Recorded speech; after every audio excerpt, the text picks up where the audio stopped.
Alright, so this video is gonna be about how I beat procrastination.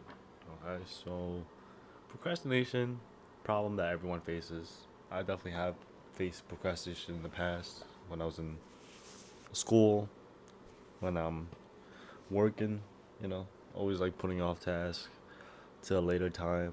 Let future me handle it. Right? Everyone's been a victim of this.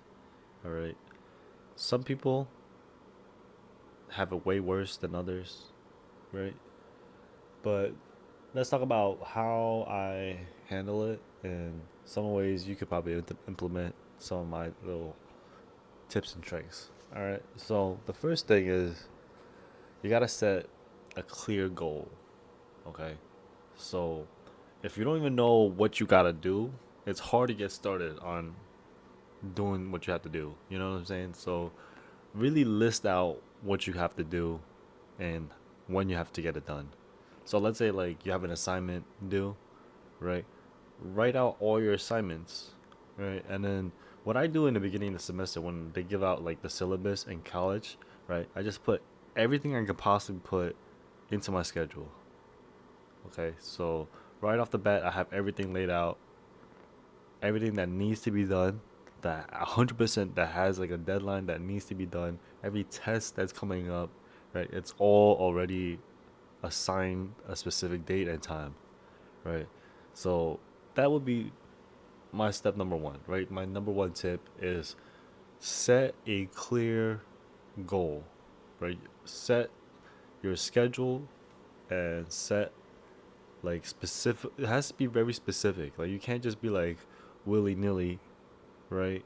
And then get stuff done. Like that's how you get procrastination, right? You that's why you start procrastinating because you don't even know what you're really doing, right? You kind of just like, oh, like I want to become a YouTuber, right? Okay, that's a very vague goal. Like, what do you mean become a YouTuber? Like, no, you gotta film videos, you gotta script the video, right? You gotta edit the video. There's like these different parts that go into making a YouTube video, and then becoming a YouTuber, right? You can't just be very vague.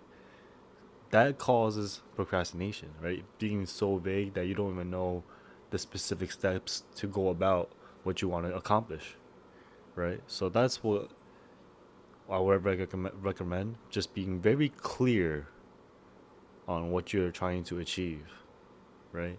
And then procrastination won't happen because how can you procrastinate if you already know step by step what you need to do, right? Like, oh, today I have to do this, and that. There's no way you can procrastinate that if you know like the smallest detail of what you need to do, and that's what I recommend doing, breaking it down to the smallest detail. Not so much like oh like wake up, brush your teeth, like not like that. Like no, like specific details that will lead you towards the right direction of achieving your goals. If that makes sense. Okay. And once you have the things you need to do, put it into a schedule. You need that schedule. Okay. Because if it's not in your schedule, you'll never find the time to do it, right? Because then you're just like, oh, I'll get to it when I get to it. No, you set a specific time in the day. Okay, Friday at 5 p.m., I'm going to get this done, right? Then when Friday 5 p.m. comes around, you have no excuse. Like, boom, you're going to get that thing done, right? You have to have it assigned into that schedule, right? And after you get it into the schedule, right, you have to get it done and then evaluate that week, right? Like, let's say you completed these things, this and that, right? Now you want to prioritize which things yielded the most results, right? So let's say you, uh, I don't know, for example, you did a good job of like uh, cooking, then you worked out and this and that. You did a whole list of the good things that you did, right? But then you had like a little gap here and a little gap there.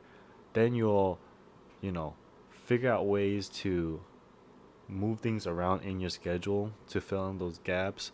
Put more important things ahead of time to get those things done first, right? And then that'll streamline your process of like having more efficient days, right? You don't want to have days go by where you just continuously don't improve, continuously don't make progress on anything significant in your life, right? You want to be continuously moving and forward and making progress. Okay, if that makes sense. Um, let's see. The next one I have is using time management techniques that you can find online. Right, there's a bunch of them that you can learn about. One of them is like the Pomodoro technique. Right, I'm sure that's a very popular one that most people have heard about, which is like doing stuff in like increments of specific set amount of times. For their examples, like 25 minutes of work, 5 minutes of break, then another like 25 minutes of work, and then another like 5 to 10 minute break, whatever. Like taking multiple increments of work, break, and then that kind of like helps you maintain focus and productivity, right? And instead of just like winging it, right? You're assigning yourself specific amounts of task in a specific amount of time, right? So there's a time constraint that gives it the urgency, right?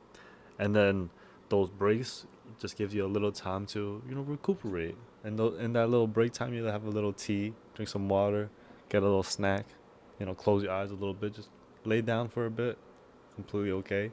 After the 5 minutes is up, right? Get back to work. Bada bing, bada boom, and then you get the stuff done a lot faster, right?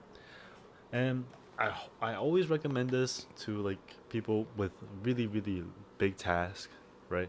Break it down into smaller tasks.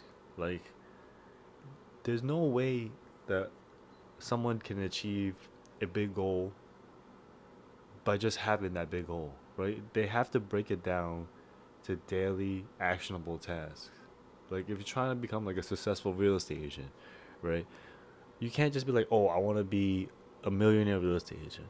What does that even mean? Like, what does that entail? What kind of work ethic? What kind of daily habits do you have to implement to become that kind of person? You know, like if you're just showing up at the office, right, hanging out, talking to your friends all day, lunch comes around, you go hang out with your friends at lunch, right? So far, you haven't made one phone call yet. You haven't done any door knocking, cold calling, handing out any marketing material, right? Afternoon rolls around, you go play some golf with your friends, and then now you gets back to the office. Okay, you make a few follow up phone calls. Are you gonna be a successful real estate agent like that? Hell no. Are you kidding me? No. Right? You're pretty much just hanging out and winging it. Right? You gotta set a specific goal and then set specific tasks towards that moves you towards that goal. Right? So let's say the goal is the real estate example, right? Now, what do successful real estate agents do? Write it down, okay? One, they make a lot of outbound phone calls, right? They specific time slots in their day where they make outbound phone calls where they try to lead generate, get more customers, right? So you got to do that as well. Number two, they follow up with their database. They touch base with a lot of people, right? Number three, they set a lot of appointments, right? They're meeting a lot of people in person to get their business, right? These three things, a lot of people just neglect, right? These are the three things that will generate the most income. You already know these three things will generate the most income, right? Getting new leads, following up with the leads you already have, and also meeting the leads in person, getting a deal signed. You know what I'm saying? Like that's how you become successful, right? In that field, right? You have to break it down into those small daily actionable steps. Okay, so whether it be making outbound phone calls, okay, I have to do my phone calls from 8 a.m. to 10 a.m. Right? I have to make at least 50 phone calls, or you know, for my appointments in the afternoon, I have to set at least one or two appointments in the afternoon each evening, right? Have that goal. Following up, right? I have to make sure I follow up with at least 10 of my people in my database, making sure they're all aware of the market trends and the new inventory, right? boom, you have to do these daily tasks, right? And it's like, it's very small steps, but that will lead you to the ultimate goal, right? And it doesn't, you don't just get there right away. You have to do these small steps that lead you to the bigger goal, right? That's why you have to break it down. Okay, what's my big goal? Break it down to small, actionable steps. You have to make it into small, actionable steps, or else it becomes super overwhelming, right? Once it becomes manageable, it becomes less intimidating, and then it'll make it much easier to start. Okay, and most importantly, you have to find the motivation for all this, right? You have to find the thing you want to do that you don't want to procrastinate on, right? And then you have to find a motivation why you want to get it done, right? Because if you don't have motivation, you're not gonna really want to make any changes, right? Then you're gonna continue procrastinating, right? That's why you have to find the motivation,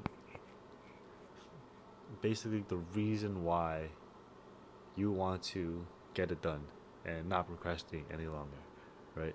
You have to connect these little tasks to your long-term goal and find that motivation that benefit, like how does that benefit you, right? You have to really see the bigger picture of how it benefits you and your life, your family, and then really ingrain that into the daily actions that you complete, right? You have to connect the two, the task with the goal, right? You have to feel and really envision the goal, find the motivation, and connect it to the task, right? These tasks will lead to the goal of, being able to support your family, paying off all your bills, right? You gotta have that motivation, okay? And on the way, it's okay to reward yourself, right? It's completely fair to be like, you know, I got a good week done. You know, it's completely fine to celebrate completing a good week, right? I always encourage this to with my people that like to indulge, right? It's completely okay to indulge if you actually do it. Procrastination is very difficult to overcome, and when you complete a task and you reward yourself for completing the task, it'll incentivize you in the future to complete the task even further, right? Like setting up rewards for reaching certain milestones or completing certain goals, so completing certain tasks, all these stuff, right? It can provide reinforcements, and then it'll keep you even more motivated to do these things in the future. So I highly recommend offering yourself rewards as well that will encourage you to want to change, right? Finally, a last one, and maybe last two, right? It's kind of goes hand in hand, which is like being accountable to yourself. And if you can't, I highly encourage you to find a friend that will be able to hold you accountable, which is tough. It's completely okay if you're like a student, right, and you're procrastinating studying. So you have like a friend that you meet at the library that like studies with you, and they'll tell you if you're slacking off or not. But you have to be honest with yourself. Is this person actually going to study, or are we gonna goof off at the library, right? So like that's the one thing you have to be really aware of and hold yourself accountable to. Like, yes, you have to find. Like, yes, you can use an accountability partner, but it has to be a good accountability partner, if that makes sense, right? And you have to be honest with yourself and asking, is this person actually good for me, right? Because a lot of people, like they could be your friend, right? You could have a lot of fun hanging out with them, but are they gonna hold you accountable to studying? Like really have to ask yourself that question because it is important. It's not like it's a game out here. You're really trying to do well in school, pass your classes, and then get a good grade, right? It's not all about having fun all the time. Like, yes, there's a time and place for that, and the library is not one of those times. Got to be honest with yourself, okay? So, accountability is important, whether it be yourself or with a friend. It's very important. Okay, and that's like one of the final ways to fight procrastination, I would say, right? And if I missed any good like techniques or tricks that you personally use, please leave them down in the comments below. I'm always down to learn new tips and tricks. And if you enjoyed this video, give it a thumbs up. If you learned anything helpful, or if I said anything that was cool, give it a thumbs up. Always appreciate your likes or dislikes, whatever you want. And I'll see you in the next video. Peace.